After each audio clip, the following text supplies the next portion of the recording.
500 meters away in the cemetery of the monastery, the Ukrainians smacked us with a missile.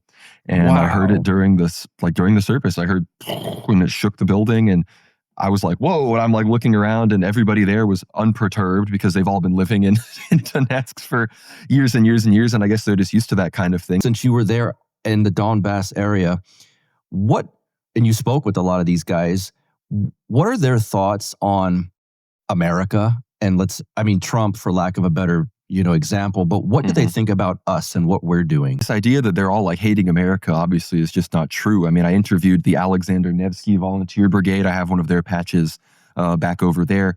And those guys are all Orthodox, serious Christians, serious Russian nationalists. But like the guy that I interviewed the most, the funnest guy there, he was wearing a New York Yankees hat. Like they thought they liked America. They like Trump. They think Trump is cool. They think Trump is a lot better than Biden and the people before. But obviously they liked talking to me because I, was Orthodox and I understood the conflict and I understood the roots of it and everything. And I told them there's a lot more people like me than they might think.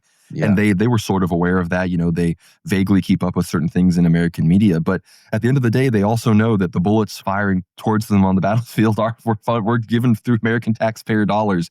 But there definitely is, I would say, less of a resentment towards America explicitly than there is a resentment against like the EU countries and the countries there, because there's less people in those countries that feel the way we do. America has a much larger alt media space, and the alt media space has really done a lot of good work, I think, in demystifying the Ukraine conflict and making sure people don't think it's this mythical conflict between good and evil with the Western civilization holding back like the Russian orcs or something.